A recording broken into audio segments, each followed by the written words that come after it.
The water rushing into the collapsed mineshaft sounded like a living thing, a roar that grew louder with every passing second as Preston Yates pressed his body against the rough stone wall and tried to calculate how much time they had left. The lamp oil was running low, the flame casting wild shadows across the cramped tunnel where he and 9 other miners had been working when the explosion brought half the mountain down on their heads.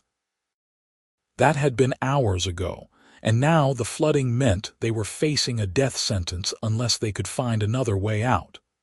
"Move back," someone shouted from up ahead, and Preston felt the crush of bodies as the men retreated from the main tunnel where water was pouring through cracks in the collapsed stone. His boots squelched in mud that was already ankle-deep, and he could hear the panic in the voices around him. Men who had worked these copper veins for years, suddenly realizing that experience meant nothing when nature decided to reclaim what humans had carved from the earth. Preston had only been working the Greystone mine for 3 months, ever since he had arrived in the frontier town of Millbrook, looking for steady wages after his father's farm had failed 2 harvests in a row.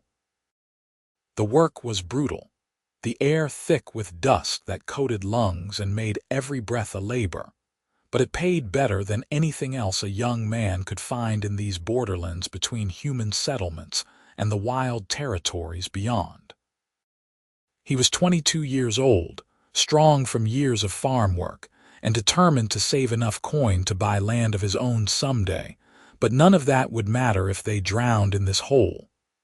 There, old Marcus, the shift foreman, pointed his lamp toward a narrow crack in the eastern wall. "That passage leads to the old workings. Been sealed for years, but if we can break through, we might find higher ground." The men surged toward the opening, desperation overriding caution.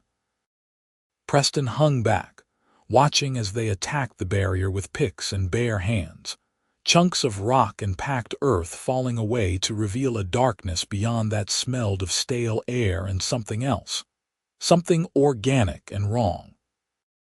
The water was at his knees now, cold enough to steal feeling from his legs, and he knew they had minutes at best.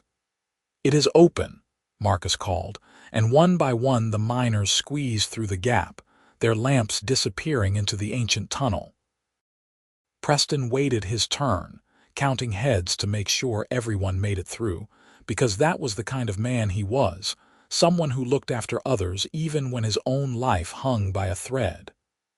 9 men went through. He would be the 10th. He pushed himself into the opening, feeling stone scrape against his shoulders, his chest, compressing his ribs until he thought he might get stuck. Then he was through, stumbling into a passage that was taller than the working tunnels, carved with less precision, the walls rough and uneven. The other miners were already moving deeper, following Marcus toward what they hoped would be salvation.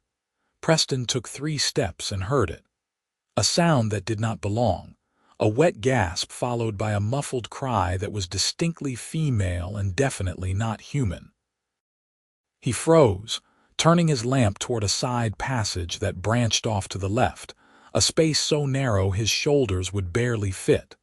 The sound came again, more urgent now, and beneath it he heard the rush of water that meant this section was flooding too. "Come on, boy," someone shouted from up ahead, but Preston was already moving toward that cry, some instinct overriding self-preservation.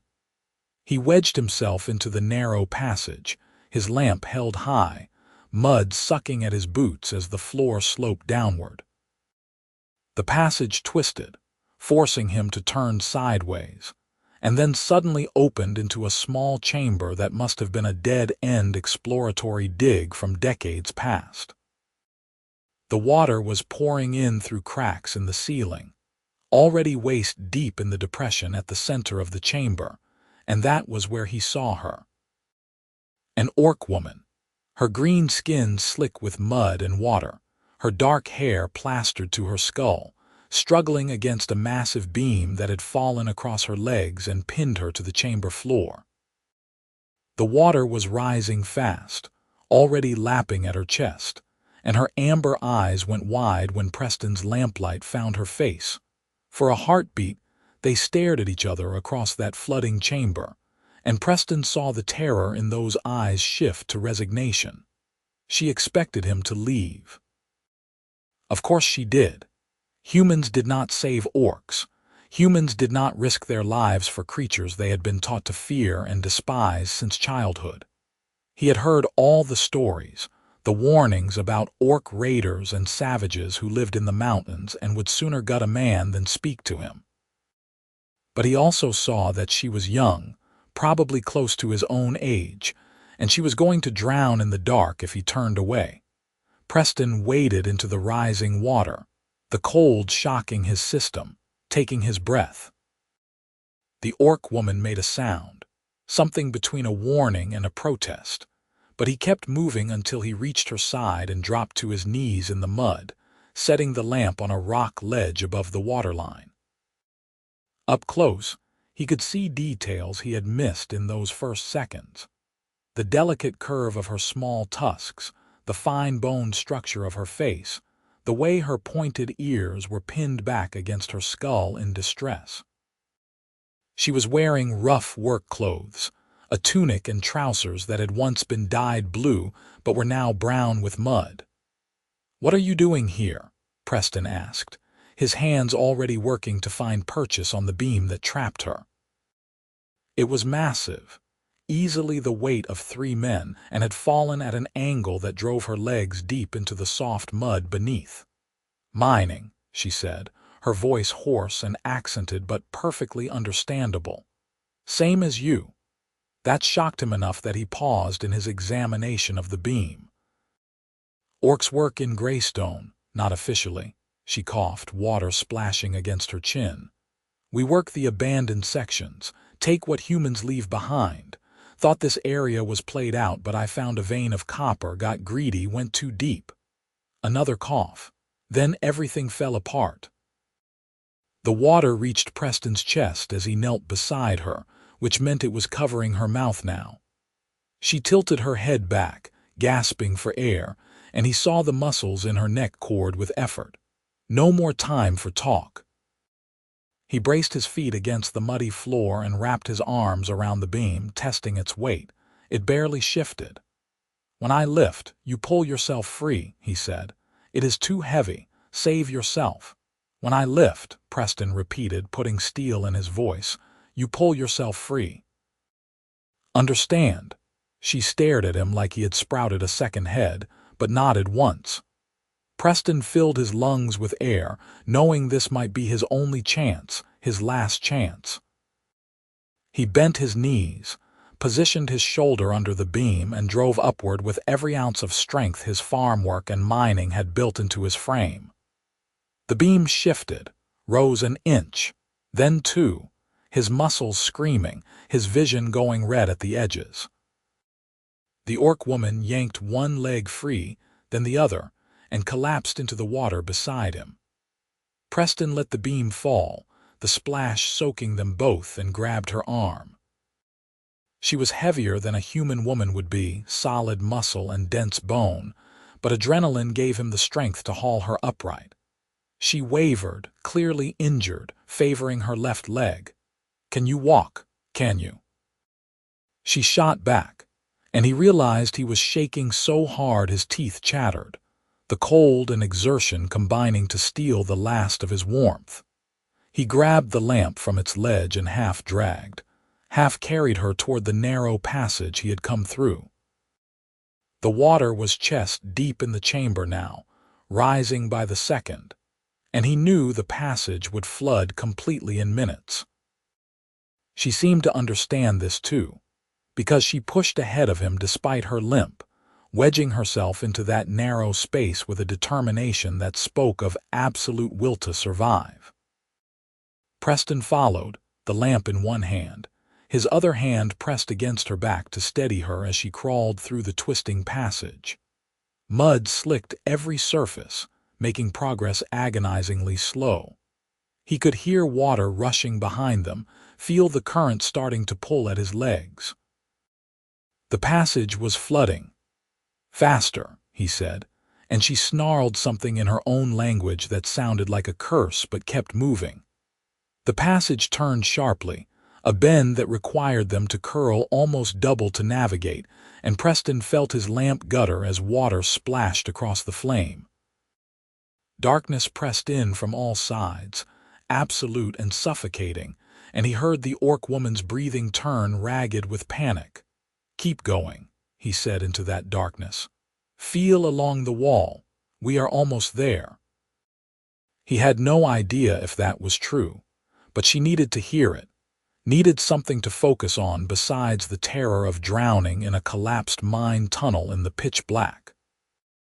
Her hand found his wrist, gripped it hard enough to hurt, and they crawled together through mud and rising water. Two people who should have been enemies bound together by the simple fact that neither wanted to die alone in the dark. Preston's knees slammed into stone. His hands found an edge, the lip of the opening back into the old workings. He pushed the orc woman through first, heard her splash down on the other side, then hauled himself through the gap just as water surged up behind him with enough force to sweep his legs out from under him. He tumbled through the opening and landed hard on the stone floor of the tunnel, gasping, the drowned lamp still clutched in his useless hand. The darkness was complete. He could not see his hand in front of his face, could not see the orc woman who had to be somewhere nearby. But he could hear water still rushing, and he knew they were not safe yet. "We have to climb," she said from somewhere to his left, her voice steadier now despite the pain he knew she had to be feeling. "These old tunnels slope upward. If we go higher, we can outrun the flood." "I cannot see," Preston said, hating how helpless he sounded. "I can, a little." She found his hand in the darkness, her palm rough with calluses, her grip steady. "Orcs see better in the dark than humans, not much better but enough. Come." So he let her lead him, this orc woman whose name he did not even know, stumbling through tunnels that could have been full of pitfalls and collapses. He had no choice but to trust her, and he found that trust came easier than he would have expected. She had not left him when the chamber flooded, even though it would have been simpler to save herself. That meant something. They climbed for what felt like hours but was probably less, the slope steep enough that Preston's legs burned with effort. His clothes were soaked through, mud caking every inch of his skin, and he could not stop shivering. The orc woman did not speak except to warn him of obstacles, and he focused on putting one foot in front of the other, on not letting her down by collapsing from exhaustion or cold. Eventually the floor leveled out and the sound of water faded to a distant rumble. The orc woman stopped, and Preston nearly collided with her in the darkness. She was breathing hard, the sound echoing off stone walls that must have been close on all sides. "We should be safe here," she said. "High enough that the flood will not reach us, but we are trapped until someone digs through from the other side." "How long will that take?" "Days, maybe a week." She paused. "Do you have food, water?" "No." "Then we will have to ration what I have." Another pause, longer this time. "Why did you come back for me?" Preston sank down onto the cold stone floor, too exhausted to stand any longer. "Because leaving you to drown would have been wrong. I am an orc. You are a person." She made a sound that might have been a laugh or a sob. He could not tell in the darkness. Then he heard her move, sensed her settling onto the floor somewhere nearby. For a long moment neither of them spoke, and Preston felt the weight of what they had just survived settling onto his shoulders. 9 other miners had gone a different direction, following Marcus toward whatever fate awaited them. He had chosen to go after a voice in the dark, and now he was trapped in ancient tunnels with an orc woman, and no one would even know to look for them here. "My name is Kara," she said quietly. "Kara Rothger, Preston Yates. Thank you, Preston Yates, for my life." Thank me when we get out of here." But even as he said it, Preston felt something shift inside him, some fundamental certainty that had been knocked loose by everything that had happened in the last hours. He had been raised to fear orcs, to see them as monsters and enemies. His father had fought in the border wars 20 years ago and still carried scars from orc blades. Every sermon at the Millbrook Church included warnings about trusting the green-skinned savages who wanted nothing more than to destroy human civilization. Yet Kara Rothger had just led him to safety through tunnels he could not navigate, and her hand had been steady and warm when she had taken his in the darkness. Nothing about that matched what he had been taught to believe. The cold was getting worse. Preston's shivering had progressed to full-body tremors that he could not control, and he knew that was dangerous, knew that hypothermia could kill as surely as drowning. He heard Kara moving again, heard the rustle of fabric and the scrape of metal on stone. "I am going to light a fire," she said. "I have a flint striker and some oil-soaked rope in my pack. It will not be much, but it should take the edge off the cold." Sparks flared in the darkness, painfully bright after so long in the pitch black. Once, twice, 3 times Kara struck the flint, and on the third strike the rope caught, flames licking along its length to cast a warm orange glow across their surroundings. Preston blinked, his eyes adjusting, and got his first clear look at where they had ended up. The tunnel was perhaps 6 feet wide and 7 feet tall, the walls bearing the marks of pickaxes from some long-ago crew. Support timbers crossed the ceiling at regular intervals, old and dry but still holding the weight of the mountain above. The floor was relatively level, covered in a layer of dust that had been disturbed by their passage. And at the far end of the tunnel, perhaps 50 feet away, a wall of collapsed stone blocked any further progress. They were in a pocket, a small bubble of air and space sealed off from the rest of the mine. Safe from the flood but completely isolated, Kara had set the burning rope on a flat stone, creating a makeshift campfire. In its light, Preston could see her clearly for the first time. She was younger than he had initially thought, maybe 20 at most, with a face that combined orc features with a surprising delicacy. Her tusks were small, barely protruding past her upper lip, and her dark hair was cut short in a practical style that kept it out of her eyes. Those eyes were a warm amber color, like honey held up to sunlight, and they studied him with an intelligence that was impossible to miss. She was also injured worse than he had realized. Her left leg was swelling badly, the ankle already twice its normal size, and she held herself in a way that suggested broken ribs or severe bruising along her torso. Blood had soaked through her trouser leg in several places where the beam had crushed her. "You need medical attention," Preston said. "So do you." She nodded at his hands, and he looked down to see his palms torn and bleeding from crawling through the rough tunnels. He had not even felt it in the moment, but now that she had pointed it out, the pain rushed in. "I have bandages," Kara continued, digging through the pack she had somehow managed to keep with her through everything. "And salve for wounds. I will tend to you, then you can help me wrap my leg." It felt strange, sitting in that firelit tunnel while an orc woman cleaned and bandaged his hands with surprising gentleness. Her fingers were steady despite her own injuries, and she worked with the efficiency of someone who had done this many times before. Preston watched her face as she worked, noting the concentration in her expression, the way she bit her lower lip when she had to wrap a particularly deep cut. "Where did you learn medicine?" he asked. "My mother. She is a healer in our clan." Kara finished tying off the bandage on his left hand and moved to his right. "She taught me and my sisters the basics, said we needed to know how to care for ourselves since humans would not do it for us.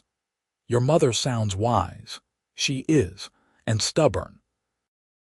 and convinced that I am going to get myself killed doing something reckless. Kara smiled, a sad expression that did not reach her eyes. She was right, it seems. We are not dead yet. No, but we are trapped in a sealed tunnel with limited supplies and no one knows we are here. Your friends went the other way. My people think I am working a vein in the eastern sections. By the time anyone realizes we are missing, we could be dead from thirst or starvation. She said it so matter-of-factly that it took Preston a moment to process the full horror of what she was suggesting. Then the weight of it hit him, the reality of their situation sinking in like a stone through water. She was right. They were trapped, and unless someone happened to dig in exactly the right place, no one would find them until it was too late. "How much food and water do you have?" Preston asked.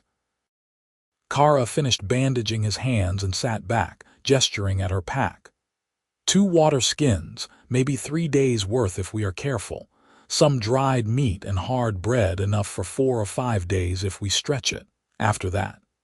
She trailed off, leaving the sentence unfinished. Preston looked at the sealed tunnel behind her, then at the rope still burning on its stone platform. "A week," she had said. It might take a week for rescuers to dig through from the other side if they even knew to look in this section. Which meant they would run out of food and water with days still to go. "Then we better make those supplies last," he said, putting more confidence in his voice than he felt. "And hope the rescue crews work fast." Kara studied him for a long moment, her amber eyes reflecting the firelight. "You are either very brave or very stupid, Preston Yates. Probably both." That got a real smile from her, a flash of warmth that transformed her face from merely pretty to genuinely beautiful. Preston felt something flutter in his chest, an awareness that this was not just an orc woman but a woman in the fullest sense, someone he found himself noticing in ways that had nothing to do with survival. He pushed that thought away as soon as it formed. Now was not the time for such complications. They had to focus on staying alive. "Your turn," he said, nodding at her injured leg. "Let me see." Kara hesitated, and he understood why. Letting a human see her injured and vulnerable went against every instinct her people must have taught her. But finally she nodded and extended her leg, wincing as Preston carefully rolled up the trouser to expose the damage. It was bad. The ankle was purple and swollen to nearly double its size, and lacerations ran up her calf where the beam had crushed her against stone.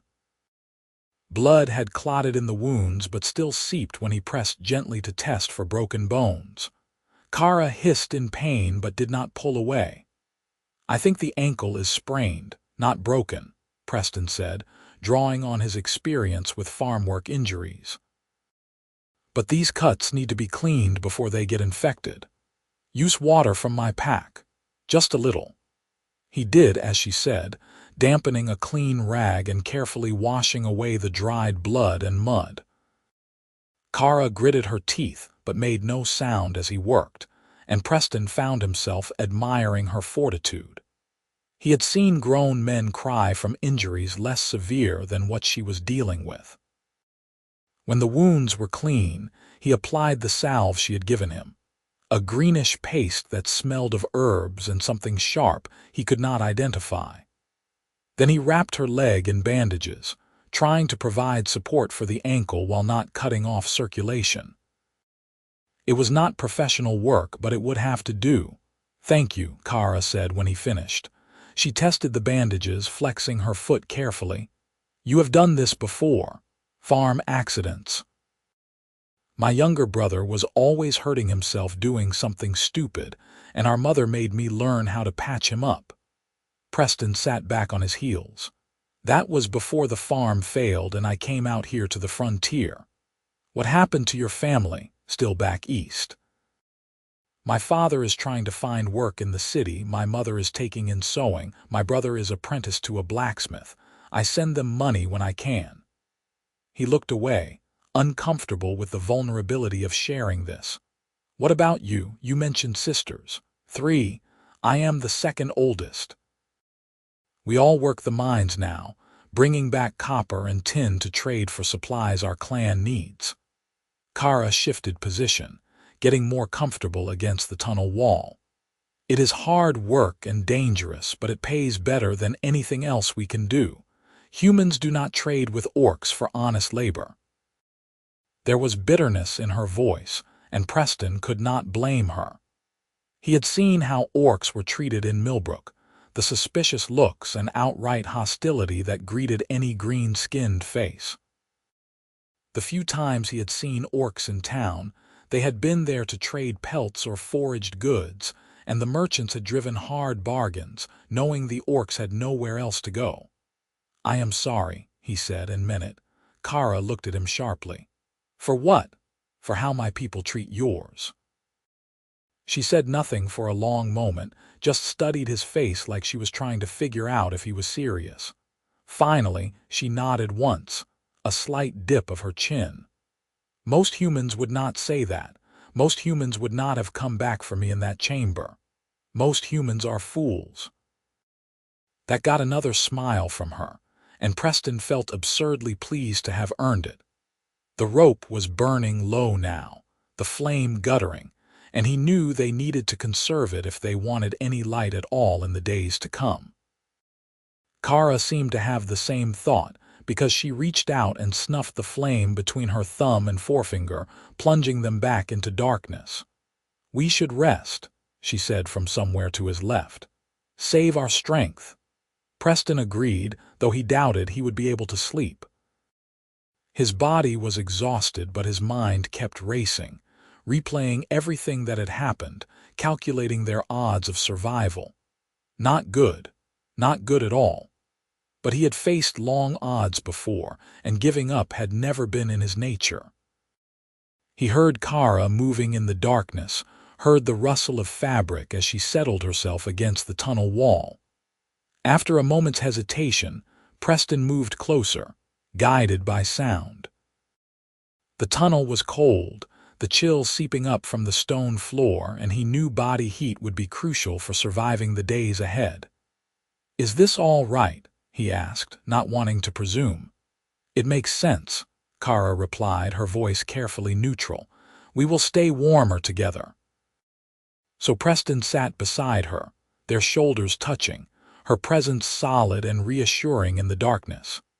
He could smell earth and stone, the mineral tang of the mine mixing with the herbal scent of the salve they had used.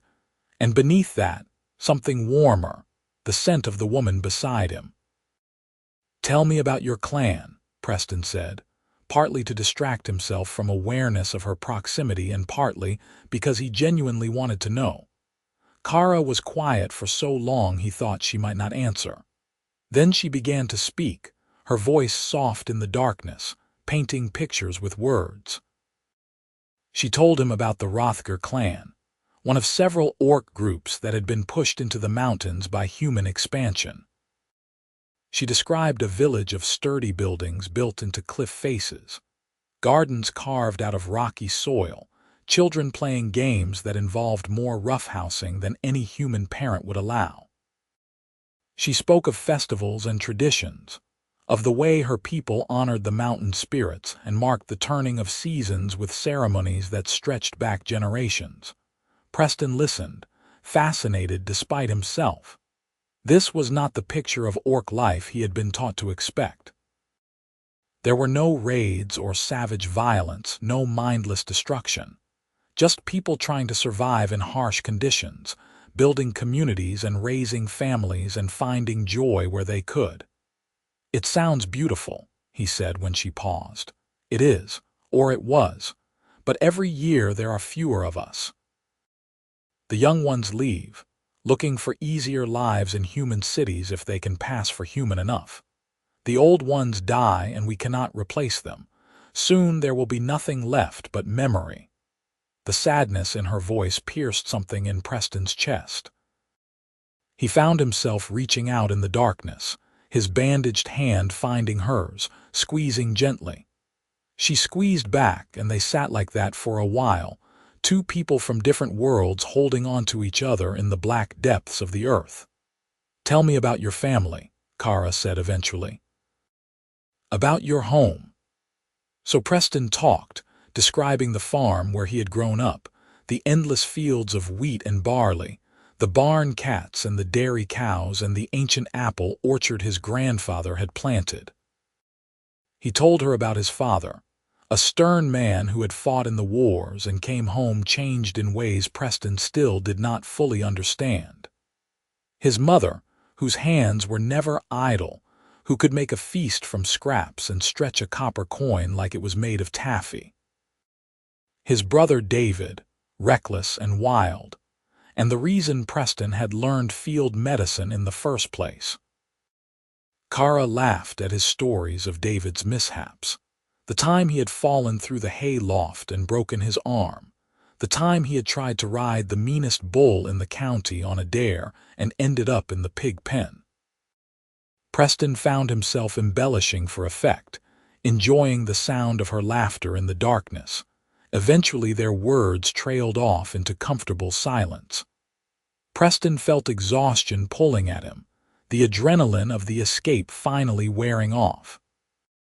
Beside him, Kara's breathing had grown deep and steady, and he realized she had fallen asleep with her head resting against his shoulder.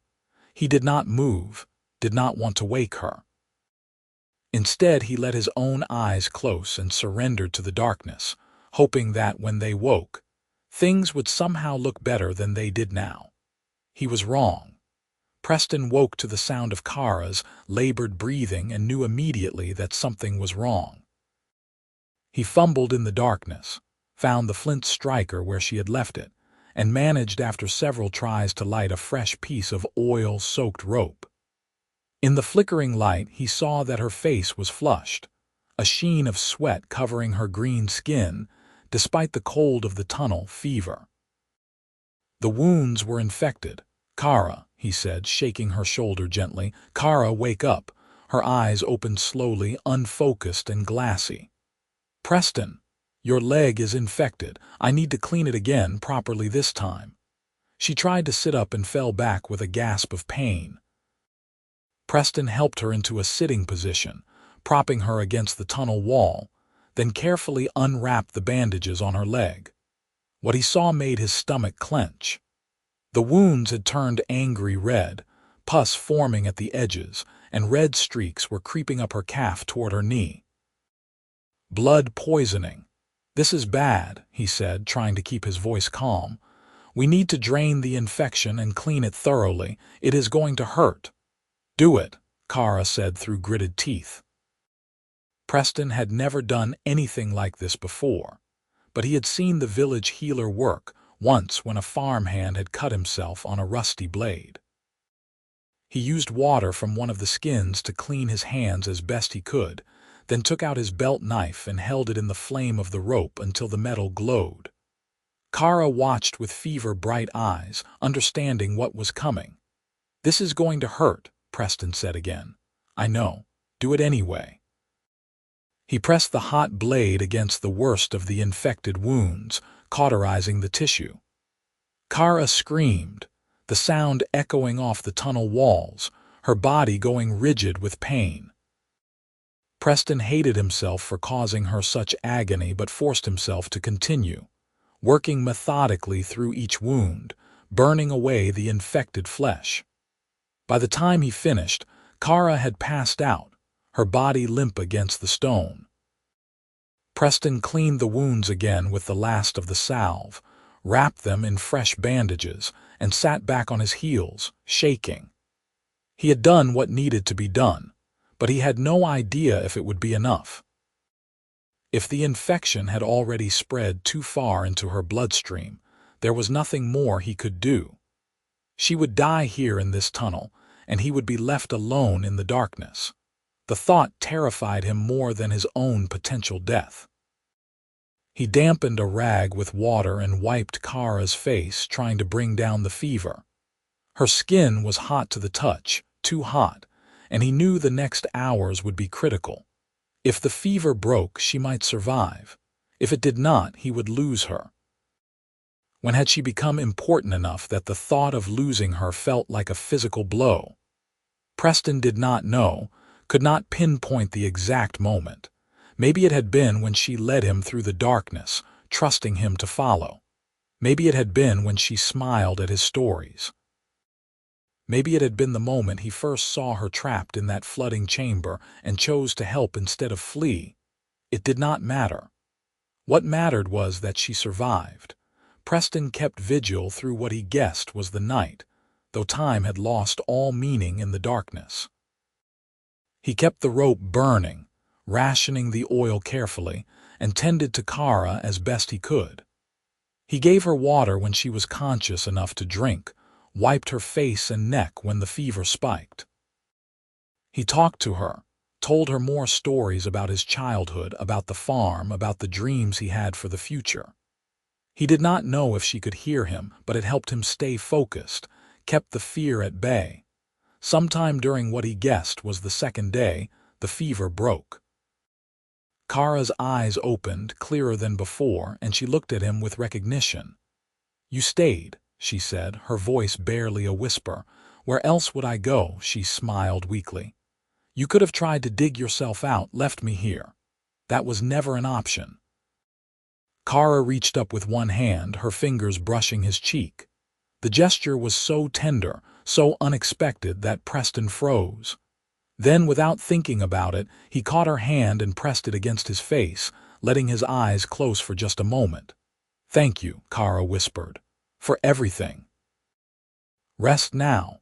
You need to recover your strength." She did not argue, just let her eyes drift closed again. But this time her breathing was steady, the fever flush fading from her skin. She would live.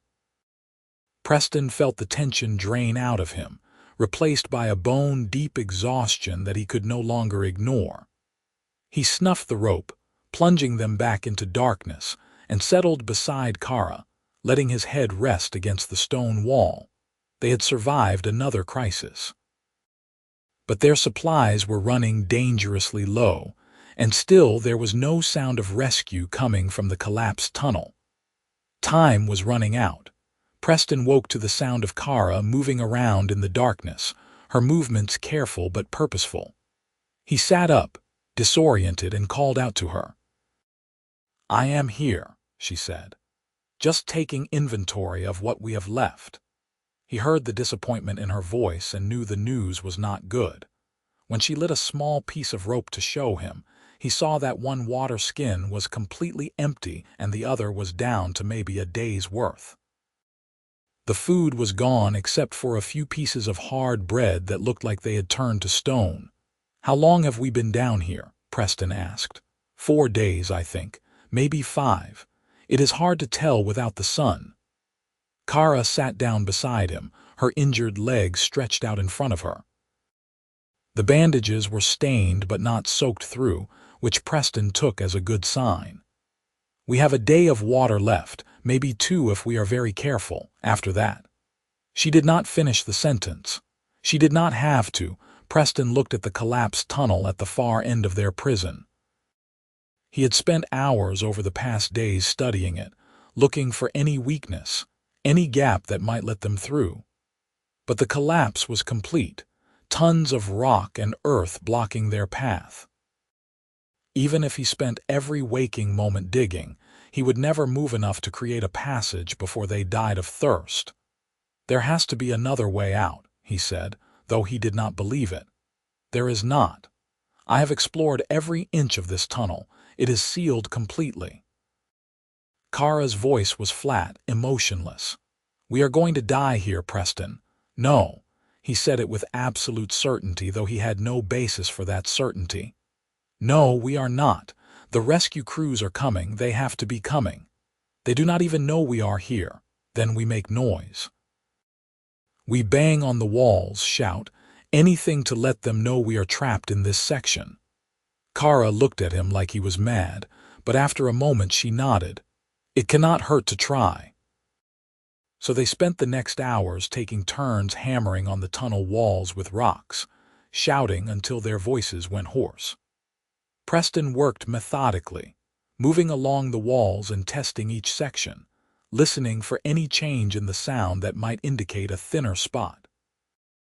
Kara did the same on the opposite side despite her injured leg, refusing to give up even when exhaustion made her sway on her feet. But there was no response. No answering hammer, no voices calling back. Just the dead silence of stone and earth that had buried them alive. When they finally stopped, too exhausted to continue, they shared the last sips of water from the remaining skin and choked down the stale bread. It sat in Preston's stomach like a stone, and he knew it would be their last meal unless a miracle occurred. "Tell me something," Kara said as they sat in the darkness, conserving their remaining lamp oil. "Tell me something you have never told anyone else." Preston thought about that. "I am afraid," he said finally. "Not of dying exactly, but of dying without having lived. I came out here to make money to save up for my own land. But the truth is, I do not know what I want. I have spent my whole life working toward this idea of a farm, of security, because that is what I thought I was supposed to want. But I have never stopped to ask myself if it actually makes me happy. And does it? I do not know. I think maybe what I really want is adventure, to see the world beyond the farm and the mines, to meet people and have experiences that matter." He laughed bitterly. "Got my wish, I suppose." "This is certainly an experience." Kara was quiet for a moment. Then she said, "I am afraid too. Afraid that my people are disappearing and there is nothing I can do to stop it. Afraid that in a generation or two there will be no more Hrothgar clan, no more orc villages in the mountains. We will all be gone, assimilated into human society or dead, and it will be like we never existed. That will not happen. How can you know? Because people like you do not just disappear. You are too strong, too determined. You survived that beam crushing your leg, survived the flood, survived fever that should have killed you. Someone that stubborn is not going to let her entire culture die without a fight." He heard her breath catch, heard what might have been a sob or a laugh. Then she was moving in the darkness, and suddenly her hands found his face, framing it, her thumbs brushing across his cheekbones. "You are a strange man, Preston Yates," she said softly. "A strange, kind, foolish man. Foolish for thinking an orc girl is worth saving. For staying with me when you could have tried to save yourself. For making me hope that maybe things could be different between our peoples." Preston's heart was hammering in his chest. He could feel her breath on his face, could sense her closeness in the darkness. "Kara, if we are going to die here," she said, her voice barely a whisper, "I want to know what it feels like to be kissed by someone who sees me as a person, not a monster." Preston did not let himself think about it, did not let himself question whether this was right or wrong. He just closed the distance between them and kissed her, his lips finding hers in the darkness. She made a small sound of surprise, then her arms went around his neck, and she was kissing him back with a hunger that matched his own. It was not a gentle kiss. It was desperate and fierce, two people clinging to each other against the inevitability of death. Preston's hands found her waist, pulled her closer, and Kara came willingly, pressing herself against him despite the pain he knew she must be feeling from her injuries. They broke apart only to breathe, then came together again, and Preston felt something in his chest crack open, some wall he had built around his heart crumbling to dust. When they finally pulled apart, both breathing hard, Preston rested his forehead against Kara's and felt her smile in the darkness. "That was worth surviving for," she said. "We are not dead yet." "No, but if we die now, at least I will die happy." Preston wanted to argue, wanted to insist that they would survive, that somehow this would all work out. But the words stuck in his throat because he knew the truth. They were out of water, out of food, out of time. Unless rescue came in the next few hours, they would not live to see another day. So instead he held Kara close, felt her heart beating against his chest, and tried to memorize the feeling. If these were his last hours, he wanted to spend them like this, with her in his arms, pretending that the world outside this tunnel did not exist. They must have fallen asleep like that, tangled together in the darkness, because Preston woke to the sound of something that did not belong. A rhythmic pounding, distant but growing closer. Metal on stone, picks striking rock. Rescue, Kara, wake up. Preston shook her shoulder urgently. Someone is digging toward us. Kara came awake instantly, her head snapping up. In the darkness they both listened, and there it was again. The unmistakable sound of mining coming from the direction of the collapsed tunnel. They are breaking through, Kara breathed, wonder in her voice. Preston scrambled to his feet, pulling Kara up with him. Together they stumbled toward the collapsed end of the tunnel, shouting and hammering on the walls with renewed strength. The sound of digging grew louder, closer, and then suddenly a pickpoint broke through the barrier, creating a small hole that let in a blast of fresh air and lamplight. Preston nearly wept with relief. He pressed his face to the hole, shouting, "We are here. There are two of us. We are alive." Voices answered from the other side, excited and urgent. The digging intensified, more tools attacking the barrier, and within minutes they had opened a gap large enough for a person to squeeze through. A miner Preston recognized from Greystone stuck his head through, his eyes widening when he saw them. "Good God, Yates, we thought you were dead. We have been digging for 6 days trying to find survivors." Then his eyes found Kara and his expression changed, hardening. "What is that orc doing here?" "She was trapped by the collapse," Preston said, his voice taking on a warning edge. "She is injured and needs medical attention. We both do." The miner looked like he wanted to argue, but more faces were appearing at the gap, other members of the rescue crew. One of them, a broad-shouldered man named Thomas, nodded grimly. "Right. Let us get you both out of there. Medical tent is set up at the entrance. Come on." Preston helped Kara through the gap first, supporting her weight as she navigated the rough opening. Her injured leg nearly gave out on the other side, and Preston caught her, holding her steady. Then he climbed through himself, blinking in the sudden brightness of multiple lamps. The tunnel beyond was full of miners, all of them staring at Preston and Kara with expressions ranging from relief to suspicion to outright hostility. Preston met their gazes steadily, daring anyone to say something. No one did. "This way," Thomas said, leading them down the tunnel. "Can you walk, miss?" Kara nodded stiffly, though Preston could see the pain etched in every line of her face. He kept one arm around her waist, supporting her, and they made their slow way through the tunnel system. Other miners pressed against the walls to let them pass, their whispers following like a cloud of gnats. The journey to the surface took nearly an hour, navigating through sections that had been cleared of rubble and others that were still partially collapsed. Preston learned from Thomas that the explosion had killed 3 miners outright and trapped 11 others, including Preston. Of those 11, 7 had been found alive in various pockets throughout the mine. 2 had died from their injuries before rescue arrived. Preston and Kara made 9 survivors. "What about Marcus and the others who went toward the old workings?" Preston asked. Thomas's expression went grim. "Found them 3 days ago. That whole section flooded. They drowned before we could reach them." Preston felt the news hit him like a physical blow. 9 men dead because he had chosen to go after Kara instead of following them.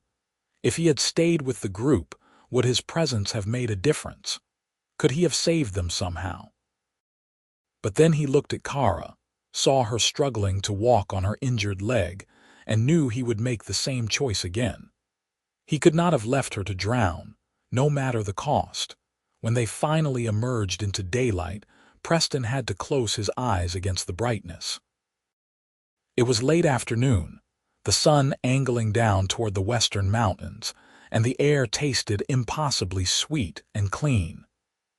Around them, the mining camp bustled with activity, rescue crews still coordinating efforts, families waiting for news of their loved ones.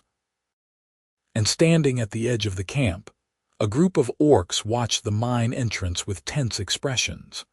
Kara made a sound, something between a gasp and a sob, and called out in her own language.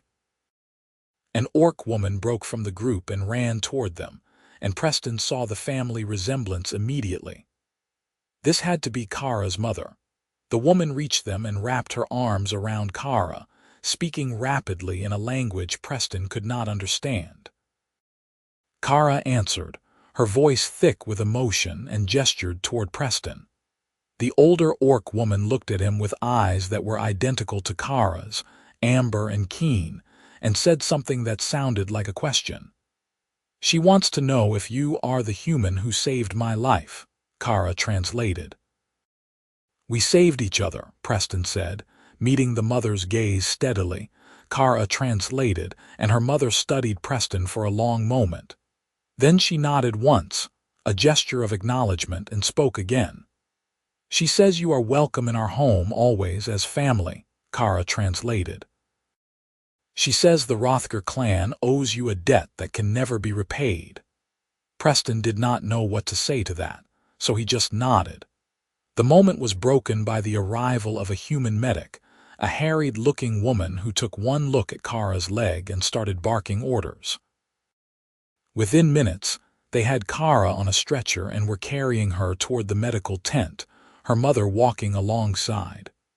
Preston tried to follow, but another medic intercepted him, insisting he needed to be checked over as well. The next hours passed in a blur of medical examinations and questions from the mine foreman and local constable. Preston's hands were rebandaged properly, his cuts cleaned and treated. He was given food and water, which he consumed mechanically while describing everything that had happened in the tunnels.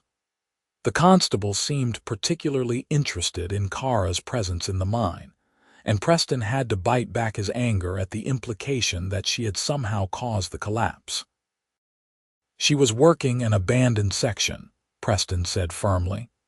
"Same as we were working an active vein. The explosion was not her fault, and she saved my life as much as I saved hers. That is the truth of it." The constable did not look happy, but apparently decided not to push the issue. Preston was eventually released from the medical tent with instructions to rest and recover. He stumbled out into the evening air, exhausted beyond measure, and looked around the camp for any sign of Kara. He found her in a smaller tent at the edge of the camp, her mother and two other orc women tending to her. Someone had cleaned her up and put her in fresh clothes, and her leg was wrapped in professional bandages. She looked better, more alert, though pain still tightened her features. When she saw Preston in the tent entrance, her face lit up with a smile that made his heart skip. "Come in," she said, gesturing him forward. "My family wants to meet the man who kept me alive." Preston entered hesitantly, aware of the eyes on him. Kara introduced him to her mother Mira, and her two sisters, Desta and Nira. They all had the same green skin and amber eyes, though each had her own distinctive features. Desta was taller and broader than Kara, with an archer's build, while Nira was smaller and more delicate, with clever hands that were currently working on some kind of intricate weaving. They peppered Preston with questions, wanting to know everything about the time in the tunnel, how he had treated Kara's wounds, what they had talked about. Preston answered as best he could, though he left out the kiss, that moment that felt too private to share. But from the knowing look in Mira's eyes, he suspected she guessed there was more to the story than he was telling. Eventually, the questions tapered off, and Kara's family withdrew to give them privacy. Kara patted the bedroll beside her, and Preston sat down carefully, mindful of her injuries. "How are you feeling?" he asked.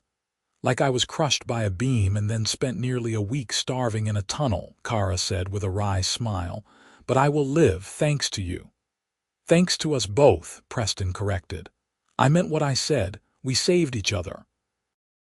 Kara reached out and took his hand, threading her fingers through his. What happens now, Preston Yates? We go back to our separate lives and pretend those days in the darkness never happened. Is that what you want? No, she said it firmly, no hesitation. I want to see you again. I want to know where this goes, whatever this is between us. But I am an orc and you are a human, and the world will not make it easy. I do not care what the world thinks. You say that now. But when people whisper, when your friends turn their backs, when your own family rejects you for being with someone like me, will you still feel the same?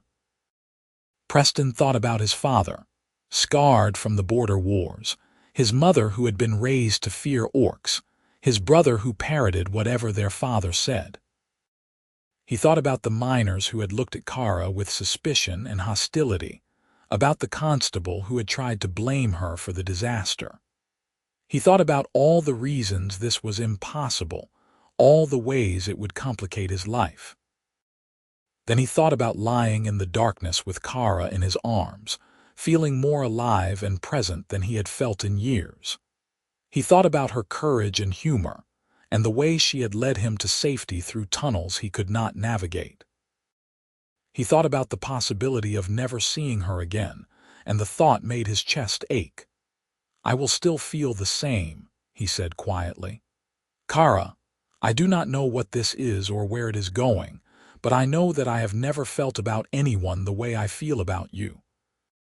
And I am not willing to walk away from that just because it is difficult. Tears welled in Kara's amber eyes, and she squeezed his hand hard. Then we will figure it out, together. Together, Preston agreed. They sat like that for a while, hands clasped, watching the sun set through the open tent flap. Tomorrow would bring complications and challenges, questions from both their peoples about what had happened in that tunnel and what it meant for the future. But for tonight, they were alive, and they were together, and that was enough. Over the following weeks, Preston recovered from his ordeal while Kara healed from her injuries. The mine remained closed while investigators tried to determine the cause of the explosion and whether it was safe to resume operations. Preston found himself with unexpected free time and no clear plan for what came next. He spent most of that time with Kara. At first, it was under the guise of continuing their recovery together, meeting in neutral locations like the small tavern at the edge of Millbrook, or the meadow between the town and the mountain, where the Rothger clan had their settlement.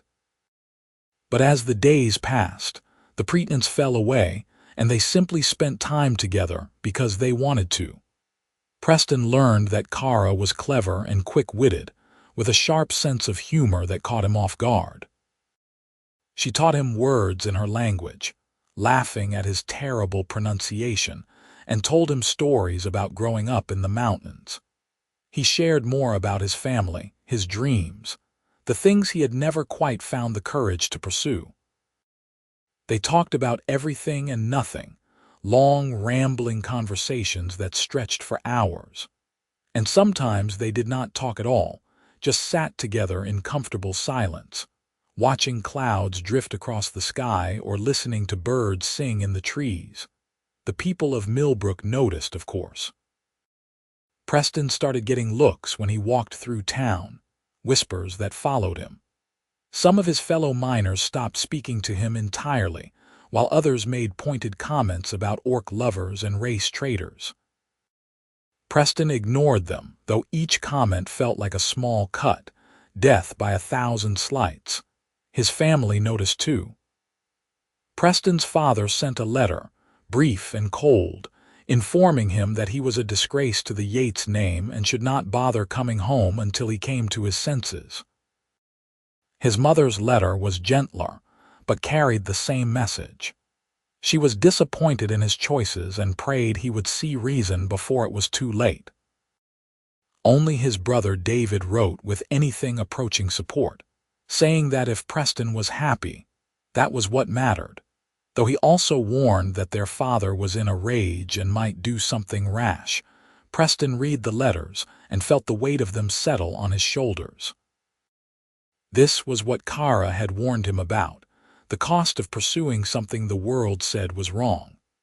But when he met Kara in their meadow and saw her smile, felt her hand slip into his, all the disapproval and judgment seemed like background noise, something that existed but did not matter. "You are brooding," Kara observed one afternoon as they sat by the small stream that ran through the meadow. Her leg had healed enough that she could walk without limping, though she still favored it on rough terrain. "My father has disowned me," Preston said, showing her the latest letter. Kara read it, her expression darkening. "I am sorry, I know this is hard for you. It is fine." "It is not fine. He is your father. His rejection hurts, even if you do not want to admit it." Preston looked at her, this orc woman who read him so easily it was almost frightening. "Does your family approve of us?" "My mother does. She says any man brave enough to face down her daughter's stubbornness deserves a chance." Kara smiled, but it did not quite reach her eyes. "My sisters are more cautious. They worry that you will break my heart, that human prejudice will win out in the end, and some of the clan elders have made it clear they think I am a fool for trusting a human. So we both have people telling us this is a mistake. Yes. And yet here we are. Yes." Kara leaned against him, her head resting on his shoulder. "Here we are, being foolish together." Preston wrapped an arm around her and decided that if this was foolishness, he would gladly be a fool for the rest of his life. The moment came 2 months after the mine collapse, on a crisp autumn evening when the leaves were turning gold and red in the trees. Preston had asked Kara to meet him at their meadow, and he arrived early to make sure everything was perfect. He had spent weeks planning this, working up the courage, rehearsing what he would say.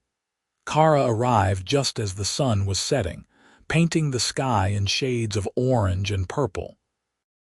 She looked beautiful in the fading light, wearing a simple green dress that matched her skin, her dark hair loose around her shoulders. "You look nervous," she observed. "Should I be worried?" "Maybe," Preston said, his heart hammering so hard he thought it might burst from his chest. "Kara, there is something I need to ask you." He dropped to one knee, pulling out the ring he had commissioned from the jeweler in town. It was simple, silver with a small green stone that reminded him of Kara's skin, but he had poured all his savings into it. His hands shook as he held it up. "Kara Rothger, you saved my life in that mine. But more than that, you have shown me what it means to live. With you, I feel alive in a way I never did before. I do not care what the world thinks or what our families say. I love you, and I want to spend the rest of my life with you." "Will you marry me?" Kara stared at him, her amber eyes wide with shock. For a long moment she said nothing, and Preston felt panic rising in his chest. He had miscalculated. This was too soon, too much, too yes, Kara breathed. "Yes, Preston Yates, I will marry you." Relief and joy flooded through Preston in equal measure. He slipped the ring onto her finger, and then she was pulling him to his feet and kissing him, her arms around his neck, both of them laughing and crying at the same time. "You are insane," Kara said between kisses. "We are both insane. This is never going to be easy." "I do not care, neither do I." She kissed him again, deeper this time, and Preston felt the rightness of it settle into his bones. This was what he wanted. This woman, this life, whatever challenges came with it. Planning the wedding proved to be exactly as complicated as Kara had warned. There was no church in Millbrook that would marry them, no human official willing to perform the ceremony. The Orc traditions required the blessing of clan elders, but several of the Rothgar elders refused to participate in what they saw as a betrayal of Orc culture. In the end, they did it their own way. They were married in the meadow where Preston had proposed, with Kara's mother presiding over an orc ceremony that bound them in the eyes of her people. Preston's brother David came, despite their father's threats, standing as witness on the human side. A handful of miners who had worked with Preston and respected him attended as well, along with most of the younger members of Kara's clan. It was small and unconventional and perfect. Preston spoke his vows in halting Orcish, promising to honor and protect Kara, to stand with her against whatever the world threw at them. Kara spoke hers in the common tongue, promising to love and challenge him, to never let him take the easy path when the right path was harder. When Mira declared them married in the eyes of mountain and sky, Preston kissed his wife and felt like the luckiest man alive. They spent their wedding night in a small cabin that Kara's clan had built for them on the edge of the settlement, close enough to the Rothgar village to be part of the community, but far enough from Millbrook to offer some privacy. It was simple but sturdy, with a good fireplace and a loft bed and windows that looked out over the valley. Preston carried Kara over the threshold, both of them laughing at the absurdity and tradition of it. Then they were alone, truly alone for the first time since emerging from the mine, and the laughter faded into something deeper. They made love that night with tenderness and care, Preston mindful of Kara's still healing injuries, Kara patient with his nervousness. It was awkward and sweet and nothing like the stories Preston had heard, but it was theirs and that made it perfect. Afterward they lay tangled together in the narrow bed, skin to skin, listening to the night sounds outside. "Are you happy?" Kara asked softly. "More than I have ever been," Preston said, and meant it with his whole heart. Life as a married couple brought its own challenges. Preston found work as a farmhand at a homestead several miles from Millbrook, doing the kind of labor he had grown up with. The pay was less than mining, but it was honest work, and the farmer who hired him did not care that Preston had married an orc. Kara continued to work the abandoned mine sections with her sisters, bringing in copper and tin that they traded for supplies. Money was tight, but they made it work. They built a life together in that little cabin, learning each other's rhythms and habits, figuring out how to navigate the thousand small compromises that marriage required. Preston learned to appreciate orc cooking, which was heavier on meat and root vegetables than he was used to.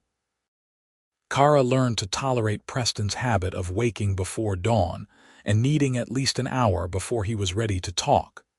They fought sometimes, usually about small things that mattered in the moment but seemed ridiculous in retrospect. But they always made up, always talked through their disagreements until they found common ground, and slowly, carefully, they started to build bridges between their communities. It started small. Preston invited some of his co-workers from the farm to dinner, introducing them to Kara in the safety of their home where she could be herself. Some of those men left early, uncomfortable with the reality of an interspecies marriage. But others stayed, talking late into the night, asking questions about orc culture with genuine curiosity. Kara did the same with her clan, inviting younger orcs to meet Preston, to see that not all humans were enemies. Some remained skeptical, but others warmed to him, appreciating his willingness to learn their language and customs. Progress was slow. There were setbacks, moments when the prejudice and hatred reared up and threatened to undo everything they had built. Preston was attacked once by a group of drunk miners who called him a race traitor and tried to beat some sense into him. He might have been seriously hurt if David had not shown up with several friends, evening the odds and sending the attackers running. Kara faced harassment too, both from humans who saw her as a monster and from orcs who saw her marriage as abandonment of her people. But she met every challenge with the same stubborn determination that had kept her alive in that flooded mine chamber. And gradually, grudgingly, both communities began to accept that Preston and Kara were not going away. The true turning point came in their second year of marriage, when a harsh winter brought hunger to both Millbrook and the Rothker settlement. Supplies ran low, game became scarce, and tensions rose as both groups competed for limited resources. Preston and Kara proposed a solution, pooling resources and working together to survive the winter. It was a radical idea, and both sides initially rejected it. But as the cold deepened and conditions worsened, desperation made people willing to try. Orc hunters with their superior tracking skills worked with human trappers to bring in game. Human farmers with stored grain traded with orc foragers who knew where to find winter roots and herbs. The Rothker clan shared their knowledge of surviving mountain winters, while Millbrook opened its stores to help feed orc families. It was not perfect. There were arguments and misunderstandings, moments when old hatreds threatened to derail everything. But Preston and Kara were there at every step, mediating disputes, building trust, showing by example that cooperation was possible. By the time spring arrived, both communities had survived the winter better than they would have alone. And more importantly, they had started to see each other as people rather than enemies. Change came slowly to the frontier, but it came. More interspecies marriages happened, cautiously at first, then with increasing frequency as younger people on both sides decided they would not be bound by their parents' prejudices. Trade relationships developed, orc craftspeople finding markets for their goods in human towns, human merchants learning to value orc-made tools and clothing. Preston and Kara found themselves at the center of this shifting world, unofficial ambassadors between their peoples. They hosted gatherings that brought humans and orcs together, mediated disputes, and worked tirelessly to build understanding where once there had been only fear. It was exhausting work, and some days Preston wondered if they were making any real difference. But then he would come home to find Kara laughing with a group of mixed humans and orcs in their cabin, everyone sharing food and stories, and he would remember why it mattered. 5 years after the mine collapse, Kara told Preston she was pregnant. The news filled him with joy and terror in equal measure. They had talked about children, of course, wondering what a child of both their peoples would look like, what challenges such a child would face in a world still learning to accept interspecies relationships. But talking about it in abstract terms was different from the reality of a baby growing inside his wife. "Are you happy?" Kara asked, watching his face carefully. "I am terrified," Preston admitted. "But yes, I am happy, so happy." They prepared as best they could, fixing up the loft in their cabin to create a nursery, gathering supplies, listening to advice from Kara's mother who had raised 4 children and seemed to have an opinion on everything. The pregnancy was difficult, Kara's body struggling with the unique challenges of carrying a half-human child, and Preston spent many sleepless nights worrying. But in the end, on a warm summer evening with her mother and sisters attending, Kara gave birth to a healthy baby girl. Preston held his daughter for the first time and felt his heart expand to accommodate a love so fierce it bordered on painful. She was perfect, with green-tinted skin lighter than Kara's, tiny tusks just beginning to show, and eyes that were a striking blue-green combination of both her parents. She had Preston's nose and Kara's pointed ears, a perfect blend of both their heritages. They named her Hope, because that was what she represented. Hope for a future where human and orc children could play together without fear. Hope for a world where love was stronger than prejudice. Hope that the sacrifices they had made and the struggles they had endured would pave the way for something better. The years that followed were full and rich, and sometimes incredibly difficult. They had 3 more children, 2 boys and another girl, each one a beautiful mix of human and orc features. Preston taught them farming and carpentry, the skills he had learned from his father despite their estrangement. Kara taught them her language and the traditions of her people, making sure they knew both halves of their heritage.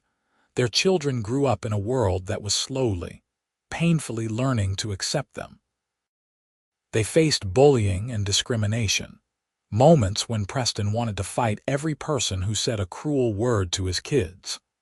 But Kara reminded him that change took time, that their children were proof that different peoples could come together and create something beautiful. Preston's relationship with his own family remained complicated. His father died without ever reconciling with his eldest son, a pain that Preston carried but learned to live with.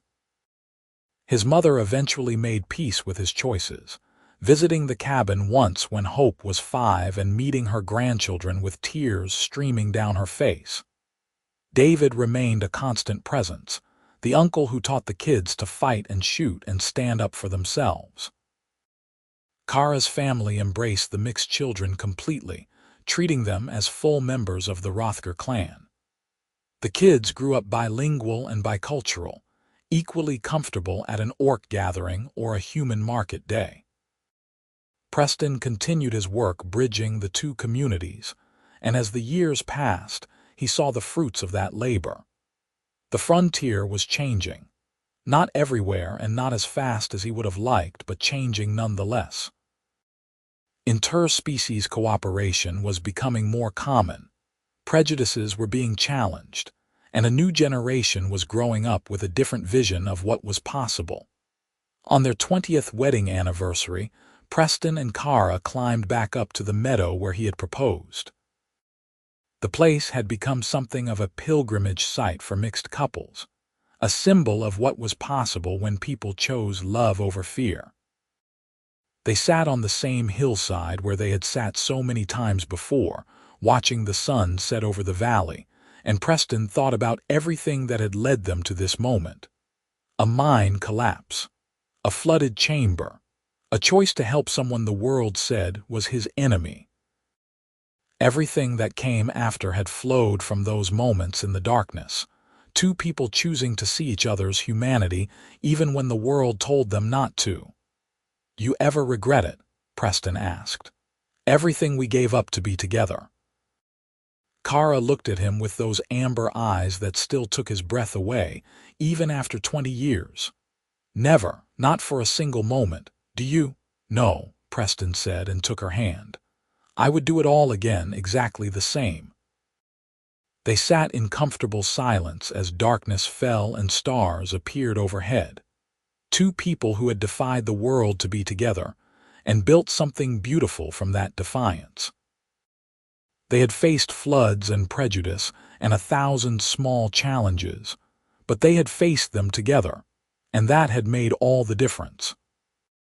Below them, in the cabin they had built and the community they had helped create, their children and grandchildren were gathering for the anniversary celebration. Soon, they would need to go down and join them. But for now, Preston and Kara stayed on their hillside, holding hands and watching the stars, grateful for every moment that had led them here. The mine that nearly killed them had instead given them life, had brought them together when all logic said they should remain apart. Preston thought about the man he had been 20 years ago, desperate to escape a flooding tunnel, and the choice he had made to save an orc woman he had never met. That choice had cost him his old life, his family's approval, the easy path he had always assumed he would walk. But it had given him Kara and their children, and a life filled with purpose and love, and the knowledge that he had helped change the world for the better. It was a fair trade. As they finally stood to head back down the mountain, Preston pulled Kara close and kissed her, tasting 20 years of history in that kiss. all the challenges overcome and joys shared. When they pulled apart, Kara smiled at him with that same warmth that had captured his heart in a dark tunnel all those years ago. "Come on, husband," she said. "Our family is waiting." "Lead the way, wife," Preston replied, and followed her down the mountain toward the light and laughter of home.